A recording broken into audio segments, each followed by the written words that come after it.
ಹೇಳಿ, ಯಾರ್ ನೀವು? ಇದಕ್ಕಿಂತ ಮೊದಲು ನೀವು ಬಾಂಬೆಲಿ ಏನ್ ಮಾಡ್ತಿದ್ರಿ? ನರನಾಡಿಗಳಲ್ಲಿ ರಕ್ತ ಇಲ್ಲದೆ ಇರೋನಿಂದ ಮಾತ್ರ ಇಷ್ಟು ಕ್ರೂರವಾಗಿ ಹೊಡೆಯೋಕಾಗುತ್ತೆ. ಹೇಳಿ ಅಂತ ಆಶ್ಚರ್ಯದಿಂದ ಕೇಳ್ತಿದ್ರೆ ಸಾಮ್ರಾಟ್ ಉತ್ತರ ಹೇಳೋಕಾಗದೆ ತನ್ನ ಪಾಸ್ಟ್ ಬಗ್ಗೆ ಯೋಚನೆ ಮಾಡ್ತಿದ್ದ. ಸಾಮ್ರಾಟ್ ಬಾಂಬೆಯಲ್ಲಿ ಹುಟ್ಟಿ ಸಣ್ಣ ವಯಸ್ಸಲ್ಲೇ ತನ್ನ ತಂದೆ ತಾಯಿಯನ್ನ ಕಳ್ಕೊಂಡು ಬೆಂಗಳೂರಲ್ಲಿ ಫುಡ್ ಡೆಲಿವರಿ ಬಾಯ್ ಆಗಿ ಕೆಲಸ ಮಾಡ್ತಿದ್ದ. ಒಂದು ದಿನ 5 ಸ್ಟಾರ್ ಹೋಟೆಲ್ಗೆ ಡೆಲಿವರಿಗೊಂದು ಹೋದ ಸಾಮ್ರಾಟ್ ತಲೆಗೆ ಯಾರೋ ಹೊಡೆದು ಅವನು ಮೂರ್ಛೆ ತಪ್ಪಿ ಬಿದ್ಬಿಟ್ಟ. ಸಡನ್ ಆಗಿ ಕಣ್ ತೆರೆದು ನೋಡಿದಾಗ ಸಾನ್ಯಾ ಹೋಟೆಲ್ ರೂಮ್ ಅಲ್ಲಿ ಅರೆಬರೆ ಬಟ್ಟೆ ಹಾಕೊಂಡು ಇಬ್ರು ಇದ್ದಾಗ ಅಲ್ಲಿಗೆ ಬಂದ ಸಾನ್ಯಾ ತಾತ ಶ್ರೀಕಂಠದತ್ತ ಈ ಪ್ರಾಬ್ಲಮ್ ಊರಿಗೆ ತಿಳಿಯೋದು ಬೇಡ ಅಂತ ಸಾಮ್ರಾಟ್ ಮತ್ತು ಸಾನ್ಯಾ ಮದುವೆ ಮಾಡಿಸಿದ್ರು. ಸಾಮ್ರಾಟ್ ಸಾನ್ಯಾ ಮದುವೆ ಅವಳ ತಾಯಿ ಶರ್ಮಿಳಾಗೆ ಇಷ್ಟ ಆಗದೆ ಸಂಪೂರ್ಣ ಫ್ಯಾಮಿಲಿ ಅವನನ್ನ ಸಂಬಳ ಇಲ್ಲದ ಮನೆ ಕೆಲಸ ತರ ಟ್ರೀಟ್ ಮಾಡ್ತಿದ್ರು. ಬಟ್ಟೆ ವಾಶ್ ಮಾಡೋದ್ರಿಂದ ಹಿಡಿದು ಸಾನ್ಯಾ ಡ್ರೈವರ್ ಆಗಿನೂ ಎಲ್ಲ ಕೆಲಸವನ್ನು ಮಾಡ್ತಿದ್ದ. ಇದರ ಮಧ್ಯೆ ಟೈಮ್ ಸಿಕ್ಕಾಗ ಡೆಲಿವರಿ ಬಾಯ್ ಕೆಲಸ ಕೂಡ ಮಾಡ್ತಿದ್ದ. ಮತ್ತೊಂದ್ ಕಡೆ ಫ್ಯಾಮಿಲಿ ಬಿಸ್ನೆಸ್ ನಲ್ಲಾದ ಲಾಸ್ ಸರಿ ಮಾಡೋಕೆ ಬಿಸ್ನೆಸ್ ಲೋನ್ಗಾಗಿ ಸಾನ್ಯಾ ಬ್ಯಾಂಕ್ ಅಲಿತಿದ್ಲು. ಒಂದು ದಿನ ಡೆಲಿವರಿ ಡ್ರೆಸ್ ಹಾಕೊಂಡು ಸಾಮ್ರಾಟ್ ಸಾನ್ಯಾಳನ್ನ ಪಿಕ್ ಮಾಡೋಕೆ ಹೋಟೆಲ್ಗೆ ಹೋದಾಗ ಅಲ್ಲೊಬ್ಬ ರಿಚ್ ಹುಡುಗ ಸಾನ್ಯಾ ಕಾಲೆಳೆಯೋದನ್ನ ನೋಡಿ ಶಾಕ್ ಆದ. ಸಾನ್ಯಾ, ಏನಾಯ್ತು? Any problem? ಹಲೋ ಮಿಸ್ಟರ್, ಇವಳು ನನ್ನ ವೈಫ್. ಸೀನ್ ಕ್ರಿಯೇಟ್ ಮಾಡದೆ ಹೋಗ್ತೀರಾ? ವಾ, ನಾನ್ ಯಾರು ಅಂತ ಗೊತ್ತಿಲ್ಲ? ಮಿನಿಸ್ಟರ್ ಮಗ, ನೀನ್ ಬಾಡಿಯರ್. ಹೋಗೋಣ. ಅವನಿಲ್ಲೇ ಇರ್ಲಿ ಡೆಲಿವರಿ ಬಾಯ್. ಹೇ, ಕೈ ಬಿಡೋ ರಾಸ್ಕಲ್, ಬಿಡೋ. ಸಾನ್ಯಾ ಅಳುವುದನ್ನು ಕಂಡು ಸಾಮ್ರಾಟ್ ಕಣ್ಣು ಸಿಟ್ಟಲ್ಲಿ ಕುದಿಯಿತು. ಸಾಮ್ರಾಟ್ ತಕ್ಷಣ ಮಿನಿಸ್ಟರ್ ಮಗನ ಕೈಯನ್ನ ಗಟ್ಟಿಯಾಗಿ ಹಿಡ್ಕೊಂಡಾಗ ಅವನು ನೋವಲ್ಲಿ ಕಿರ್ಚಾಡೋದನ್ನ ಕೇಳಿ ಮಿನಿಸ್ಟರ್ ನ ಬಾಡಿ ಗಾರ್ಡ್ಸ್ ಸಾಮ್ರಾಟ್ಗೆ ಹೊಡೆಯೋಕೆ ಶುರು ಮಾಡಿದ್ರು. ಆದ್ರೆ ಅವನು ಮೈ ಮೇಲೆ ದೇವ್ರು ಬಂದಂತೆ ಅವರನ್ನ ಹೊಡೆದುಳಿಸ್ತಾ. ಸಾಮ್ರಾಟ್ ನ ಒಂದೊಂದು ಹೊಡೆತವು ಸಿಡಿಲಿನಂತೆ ಆರ್ಭಟಿಸಿತು. ಅದನ್ನ ನೋಡಿ ಸಾನ್ಯಾ ಸಾಧುವಾಗಿದ್ದ ತನ್ನ ಗಂಡನೇ ಇವನು ಅಂತ ಬೆಚ್ಚಿ ಬಿದ್ಲು. ಮಿನಿಸ್ಟರ್ ಮಗನ ಜೊತೆ ಅವನ ಬಾಡಿ ಗಾರ್ಡ್ಸ್ ರಕ್ತದ ಮಡುವಲ್ಲಿ ಬಿದ್ದಾಗ ಸಾನ್ಯಾ ಸಾಮ್ರಾಟ್ ತಡೆಯೋಕೆ ಟ್ರೈ ಮಾಡಿದ್ಲು. ಅದೇ ಸಮಯಕ್ಕೆ ಸಾಮ್ರಾಟ್, ಏಯ್, ಇನ್ನು ಮುಂದೆ ಹುಡುಗಿ ಮೇಲೆ ಕೈ ಮಾಡೋ ಯೋಚನೆ ಮಾಡಿದ್ರೆ ನಿನ್ನ ಕಂಡ ಜಾಗದಲ್ಲೇ ಹೂತಾಕ್ಬಿಡ್ತೀನಿ. ಸಾಮ್ರಾಟ್, ಸ್ಟಾಪ್ ಇಟ್. ಸಾಕು, ಬಿಟ್ಬಿಡು ಅವನನ್ನ. ಲೋನ್ ವಿಚಾರವಾಗಿ ಬ್ಯಾಂಕ್ ಮ್ಯಾನೇಜರ್ ಬರೋಕ್ ಹೇಳಿದ್ದಾರೆ. ಈಗಾಗ್ಲೇ ಲೇಟ್ ಆಯ್ತು, ಹೋಗೋಣ ಬಾ. ತನ್ನ ಬೈಕ್ ನಲ್ಲಿ ಸಾನ್ಯಾಳನ್ನ ಬ್ಯಾಂಕ್ ನಲ್ಲಿ ಬಿಟ್ಟು ಸಾಮ್ರಾಟ್ ಅಲ್ಲಿಂದ ಹೊರಟೋದ. ಅಷ್ಟರಲ್ಲಿ ಮಿನಿಸ್ಟರ್ ಮಗನನ್ನ ಸಾಮ್ರಾಟ್ ಹೊಡೆದಿರೋ ಸುದ್ದಿ ಸಿಟಿ ಫುಲ್ ಟ್ರೆಂಡಿಂಗ್ ನ್ಯೂಸ್ ಆಗೋಗಿತ್ತು. ತನ್ನ ಮಗ ಉಸಿರಿಗೆ ಹೋರಾಡ್ತಿರೋದನ್ನ ಕಂಡು ಸಿಟ್ಟಲ್ಲಿ ಮಿನಿಸ್ಟರ್ ಡಿಜಿಪಿಗೆ ಕಾಲ್ ಮಾಡಿದ್ರು. ಲೋ ಡಿಜಿಪಿ, ನನ್ನ ಮಗನನ್ನ ಸಾಮ್ರಾಟ್ ಅನ್ನೋ ಯಾವನೋ ಒಬ್ಬ ಡೆಲಿವರಿ ಬಾಯ್ ಹೊಡೆದಿದ್ದಾನೆ. ಇನ್ನೊಂದು ಗಂಟೆಯಲ್ಲಿ ಅವನನ್ನ ಹುಡುಕಿ ನನ್ನ ಕಣ್ಣು ಮುಂದೆ ನಿಲ್ಲಿಸ್ತೀಯ, ಇಲ್ಲ ಅಂದ್ರೆ ನಿನ್ನ ಕಥೆ ಮುಗಿಯುತ್ತೆ.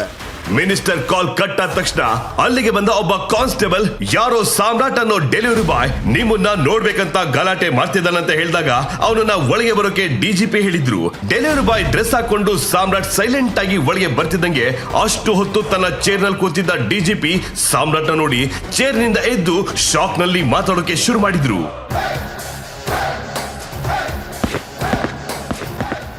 ನಿಮ್ಮನ್ನ ಎಲ್ಲೋ ನೋಡಿದ್ದೀನಿ. ನೀವು ಇದಕ್ಕಿಂತ ಮೊದಲು ಬಾಂಬೆಲಿದ್ರಾ? ನಾನಲ್ಲ ಸರ್, ನನ್ನ ತಂದೆ ಅಲ್ಲಿ ಕೆಲಸ ಮಾಡ್ತಿದ್ರು ಅಂತ ಕೇಳ್ಪಟ್ಟಿದ್ದೆ. ಓ, ಹಾಗಾದ್ರೆ ಟೈಗರ್ ಸಂಜಯ್ ಬಗ್ಗೆ ಏನಾದ್ರೂ ಗೊತ್ತಾ ಅಂತ ಡಿಜಿಪಿ ಕೇಳಿದಾಗ ಸಾಮ್ರಾಟ್ ತನ್ನ ಬೆರಳಲ್ಲಿದ್ದ ಟಿ ಅಕ್ಷರದ ರಿಂಗ್ ನ ಮುಟ್ಟಿ ನೋಡಿ, ಇಲ್ಲ ಸರ್, ನನಗೆ ಯಾರನ್ನೂ ಗೊತ್ತಿಲ್ಲ. ಡಿಜಿಪಿ ಸರ್, ನಾನು ಡೈರೆಕ್ಟ್ ಆಗಿ ವಿಷಯಕ್ಕೆ ಬರ್ತೀನಿ. ಮಿನಿಸ್ಟರ್ ಮಗ ನನ್ನ ವೈಫ್ ಜೊತೆ ರಾಂಗ್ ಆಗಿ ಬಿಹೇವ್ ಮಾಡ್ದ.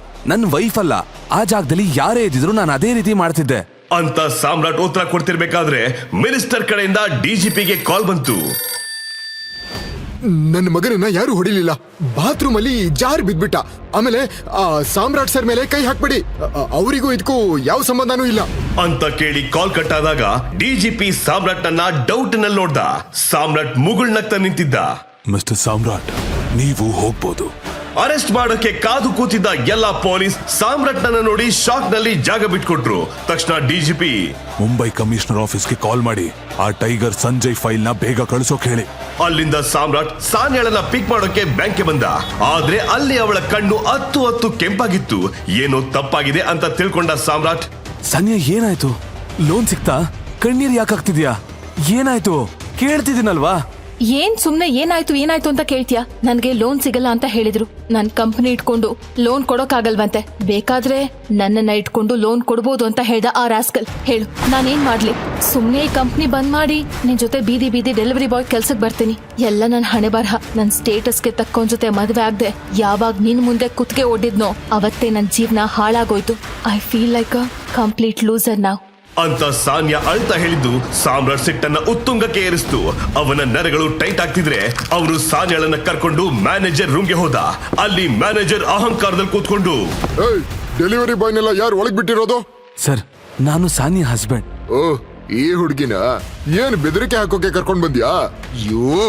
ಅಂತ ಹೇಳಿ ಬೆಲ್ ಪ್ರೆಸ್ ಮಾಡಿದ ಕೂಡಲೇ ಬ್ಯಾಂಕ್ ಸೆಕ್ಯೂರಿಟಿ ಗಾರ್ಡ್ಸ್ ಒಳಗ್ ಬಂದು ಸಾಮ್ರಾಟ್ನ ಹಿಡಿದು ಹೊರಗೆ ಹಾಕೋಕೆ ನೋಡಿದ್ರು. ಅದೇ ಸಮಯಕ್ಕೆ ಸಾಮ್ರಾಟ್, ಸರ್, ಒಂದ್ 2 ನಿಮಿಷ ಪರ್ಸನಲ್ ಆಗಿ ಮಾತಾಡ್ಬೇಕು ಅಂತ ಸಾಮ್ರಾಟ್ ಮ್ಯಾನೇಜರ್ ಬಳಿ ರಿಕ್ವೆಸ್ಟ್ ಮಾಡಿದಾಗ ಮ್ಯಾನೇಜರ್ ಸೆಕ್ಯೂರಿಟಿ ಗಾರ್ಡ್ಸ್ ಹತ್ರ ಹೊರಗೆ ನಿಲ್ಲೋಕೆ ಸೈನ್ ಮಾಡಿದ್ರು.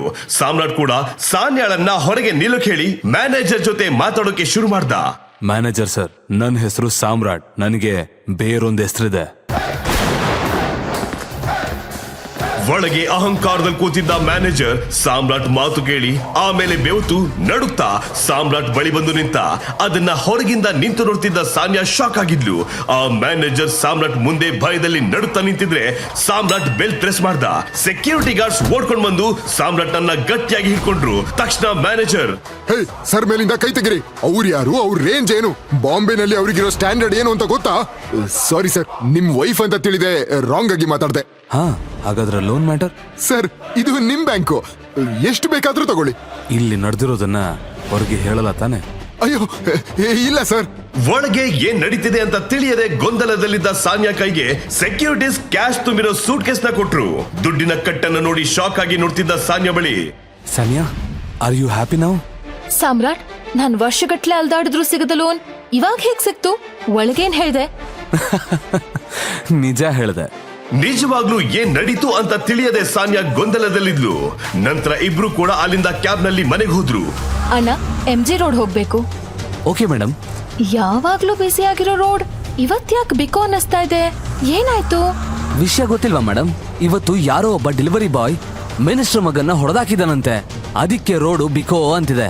ನರ ನಾಡಿಗಳಲ್ಲಿ ರಕ್ತ ಇಲ್ದಿರೋನಿಂದ ಮಾತ್ರ ಇಷ್ಟು ಕ್ರೂರವಾಗಿ ಹೊಡೆಯೋಕಾಗುತ್ತೆ ಅಂತ ಟ್ರೀಟ್ಮೆಂಟ್ ಕೊಟ್ಟಿರೋ ಡಾಕ್ಟರ್ಸು ಭಯದಲ್ಲಿ ಹೇಳ್ತಿದ್ರಂತೆ ಅಂತ ಕ್ಯಾಬ್ ಡ್ರೈವರ್ ಹೇಳಿದಾಗ ಸಾನ್ಯಾ ಸಾಮ್ರಾಟ್ ಅನ್ನ ಓರೆಗಣ್ಣಲ್ಲಿ ನೋಡಿದ್ಲು. ಸಾಮ್ರಾಟ್ ಏನು ನಡೆಯದ ಹಾಗೆ ಸೈಲೆಂಟ್ ಆಗಿ ಕೂತಿದ್ದ. ಸ್ವಲ್ಪ ಹೊತ್ತಲ್ಲಿ ಸಾನ್ಯಾ ಮನೆ ಬಂದಿತ್ತು. ಏನು ಮಾತಾಡದೆ ಮನೆ ಒಳಗ್ ಹೋದ ಸಾಮ್ರಾಟ್ ಬಳಿ ಸಾನ್ಯಾ, ಸಾಮ್ರಾಟ್, ನಿನ್ ಹತ್ರ ಸ್ವಲ್ಪ ಮಾತಾಡ್ಬೇಕು. ನಿಜ ಹೇಳು, ನೀನ್ ಯಾರು? ಬೆಳಗ್ಗೆ ನೀನ್ ಹೊಡೆದಿರೋ ಮಿನಿಸ್ಟರ್ ಮಗ ಹಾಗೂ ಅವ್ನ್ ಜನ ಹಾಸ್ಪಿಟಲ್ ನಲ್ಲಿ ಸಾವು ಬದುಕಿನ ಮಧ್ಯೆ ಹೋರಾಡ್ತಿದ್ದಾರೆ. ಮಿನಿಸ್ಟರ್ಸ್, ಪೊಲೀಸ್ ಎಲ್ರು ನಿನ್ ಮೇಲೆ ಆಕ್ಷನ್ ತೆಗಿಯೋಕೆ ಭಯ ಪಡ್ತಿದ್ದಾರೆ. ಲೋನ್ ಕೊಡಲ್ಲ ಅಂತ ಹೇಳ್ದ ಆ ಬ್ಯಾಂಕ್ ಮ್ಯಾನೇಜರ್ ನೀನ್ ಮಾತಾಡಿದ ಮೇಲೆ ಕಾಲಿಗೆ ಬಿದ್ದು ದುಡ್ಡು ಕೊಡ್ತೀನಿ ಅಂತ ಹೇಳ್ತಿದ್ದಾನೆ. ನೀನ್ ಯಾರು? ಮುಂಬೈನಲ್ಲಿ ಏನ್ ಮಾಡ್ತಿದ್ದೆ ಅಂತ ಸಾನ್ಯಾ ಪ್ರಶ್ನೆಗಳ ಸುರಿಮಳೆ ಹಾಕ್ತಿದ್ರೆ ಸಾಮ್ರಾಟ್ ಉತ್ತರ ಕೊಡದೆ ಒಳಗ್ ಹೋಗಿ ಡೋರ್ ಕ್ಲೋಸ್ ಮಾಡಿ ತಿರುಗಿ ನಿಂತ. ಸಾನ್ಯಾ ಪ್ರಶ್ನೆಗಳು ಸಾಮ್ರಾಟ್ ಕಿವಿಯಲ್ಲಿ ಗುಂಗುಡ್ತಿದ್ರೆ ಅವನ ಕಣ್ಣಲ್ಲಿ ಅವನ ಪಾಸ್ಟ್ ಮೆಮೊರೀಸ್ ಫ್ಲಾಶ್ ಆದ್ವು. ಹೇಳಿ, ಯಾರ್ ನೀವು? ನಿಜವಾಗ್ಲೂ ನಾನು ಯಾರು? ಬಾಂಬೆಲಿ ನನಗೇನಾಗಿತ್ತು? ನನಗೂ ದಿ ಗ್ರೇಟ್ ಟೈಗರ್ ಸಂಜಯ್ಗೂ ಇರೋ ನಂಟೇನು? ಇಷ್ಟು ಟೈಮ್ ನಾನು ಬಚ್ಚಿಟ್ಟ ರಹಸ್ಯ ಹೊರಗೆ ಬಂದ್ರೆ ನನ್ನ ವೈಫ್ ಸಾನ್ಯಾ ಮಾತ್ರ ಅಲ್ಲ, ನೀವು ಕೂಡ ಬೆಚ್ಚ ಬೀಳ್ತೀರಾ. ಅದನ್ನ ತಿಳ್ಕೋಬೇಕಾದ್ರೆ ಪಾಕೆಟ್ FM ಆಪ್ ಡೌನ್ಲೋಡ್ ಮಾಡಿ ಕೇಳಿ ಟೈಗರ್ ರಿಟರ್ನ್ಸ್.